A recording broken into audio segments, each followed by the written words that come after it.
2,50,00,000। আরে কি ব্যাপার, আপনাদের এই অনুষ্ঠানে এ ধরনের লোক কিভাবে আসে? নিলামে এই সকল গাড়ি তুই কিনে নিবি? এই সকল গাড়ির দাম প্রায় 3 কোটি টাকা, আর তুই এত টাকা কখনো স্বপ্নেও দেখেছিস? তোমাকে একটা কথা বলতে ভুলে গেছি, একটা কথা মনে রেখো, ওখানে কামরুল সাহেব নামে একটা লোক আসবে। উনি কিন্তু অনেক বড় মাপের লোক, ওনার সাথে খুব সংযমী হয়ে কথা বলবে, কোনো রকম বেয়াদবি যেন না হয়। আসসালামু আলাইকুম। আপনাদের অবগতির জন্য জানানো যাচ্ছে যে জনাব আলিমুল্লার এই ইয়ার্ডে 10টা পুরাতন গাড়ি আছে, যেটা এখন নিলামে ওঠানো হচ্ছে। বর্তমান বাজার মূল্য হিসাবে এর ভিত্তিমূল্য নির্ধারণ করা হয়েছে 2 কোটি টাকা। আপনারা এখান থেকে বিট শুরু করুন। 2,10,00,000।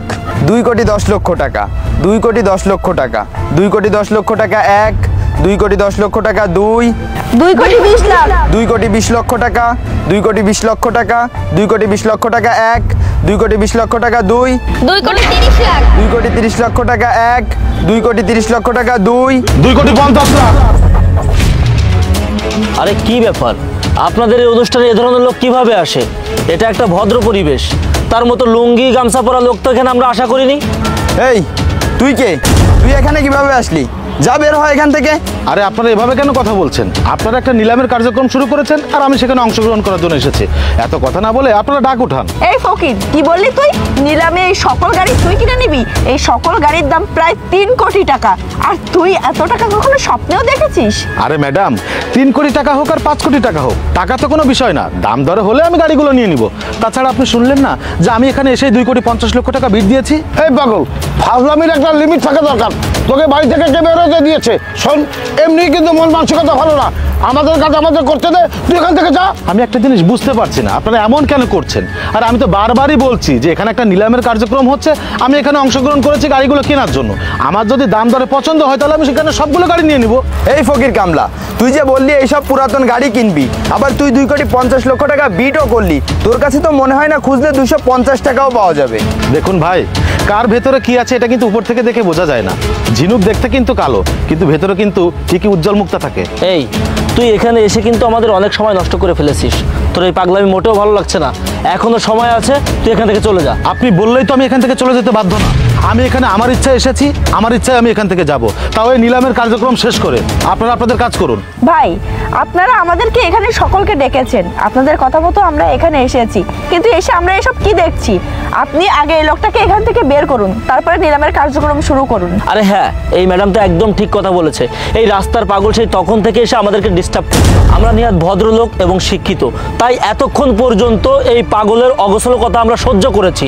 আমরা কিন্তু আর সহ্য করব না। হয় তাকে এই নিলাম থেকে বের করে দিন, না হলে কিন্তু আমরা কেউ নিলামে থাকবো না। এই আপনারা কি বলেন? হ্যাঁ হ্যাঁ ঠিক বলেছেন। রাকিব সাহেব, ব্যাপারটা কিন্তু অন্যদিকে চলে যাচ্ছে। শোনেন, এই পাগলকে এখান থেকে বিদায় করতে হবে। হ্যাঁ, আপনি ঠিক কথা বলেছেন, আমি দেখছি। এই ফকির, এতক্ষণ তোর অনেক কথা সহ্য করেছি, এখান থেকে বের হ।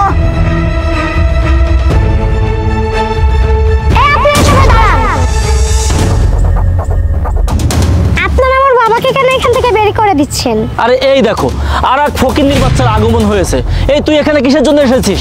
আচ্ছা যাই হোক, তুই যখন এসেছিস তোর ফকির বাবাকে নিয়ে এখান থেকে চলে যা। মুখ সামনে কথা বলেন। আপনারা আমার বাবাকে কেন ফকির বলছেন? আপনারা কি আমার বাবাকে চেনেন? ওরে বাবা, এ তো দেখি যেমন বাবা তেমন মেয়ে।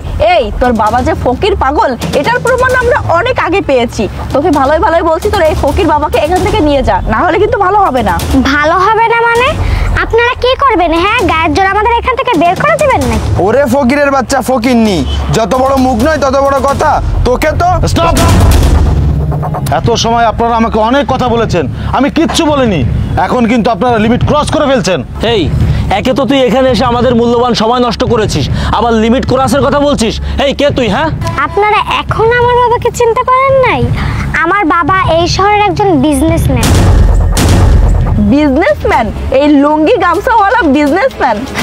এত সময় ভেবেছিলাম বাবা পাগল, এখন তো দেখছি মেয়েও পাগল, পুরো পরিবারটাই পাগল। Miss Shruti, Sarkar group of ইন্ডাস্ট্রিজের ম্যানেজার, চাকরির বয়স 4 বছর, স্যালারি 70,000 টাকা। আপনার কোম্পানির মালিকের নাম পুলক সরকার। কি ঠিক বললাম তো? আরে তুই আমার এত কিছু কিভাবে জানিস? শুধু আপনার সম্পর্কে না, এখানে যারা যারা উপস্থিত আছে সবার সম্পর্কে আমি জানি। এই যে আপনার পাশে বসে আছে আলামিন সাহেব, RKC গ্রুপ অফ ইন্ডাস্ট্রিজের AGM। চাকরির বয়স 8 বছর, স্যালারি 1 লক্ষ টাকা। আপনার কোম্পানির মালিকের নাম রাজু খন্দকার, আর এই যে রাকিব সাহেব, একে বিল্ডার্সের একজন সিনিয়র কর্মকর্তা। আপনার কাজ হচ্ছে বিভিন্ন প্রপার্টিসগুলো নিলাম করা। কি ঠিক বললাম তো? কিন্তু এটা কিভাবে সম্ভব? সবই সম্ভব। আমি জানি আপনাদের আমার কোনো কথা বিশ্বাস হচ্ছে না, জাস্ট ওয়েট, এক্ষুনি আপনারা সব কিছু বুঝতে পারবেন।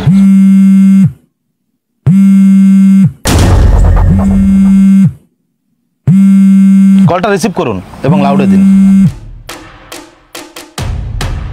আসসালামু আলাইকুম স্যার। ওয়ালাইকুম আসসালাম। শুনুন, আপনাকে একটা কথা বলতে ভুলে গেছি। আজ ওখানে নিলামে কামরুল সাহেব আসবেন।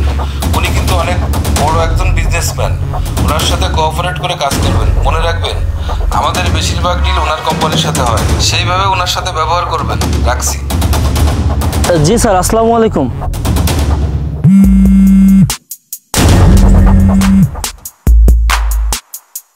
তোমাকে একটা কথা বলতে ভুলে গেছি।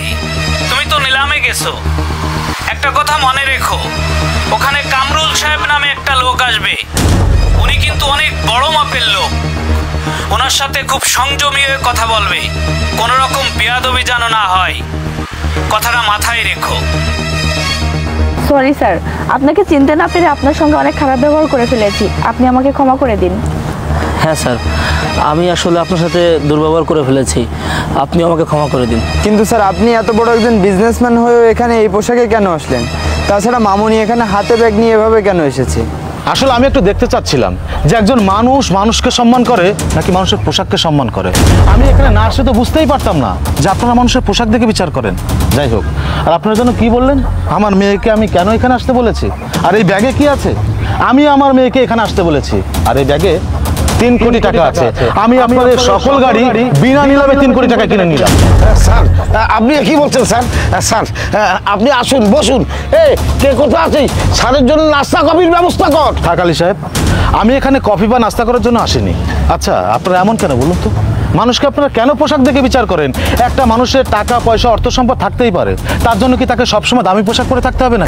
আগে পোশাককে সম্মান নয়, আগে মানুষ হয়ে মানুষকে সম্মান করতে শিখুন, তাহলে দেখবেন সমাজটা কতটা সুন্দর হয়ে গেছে।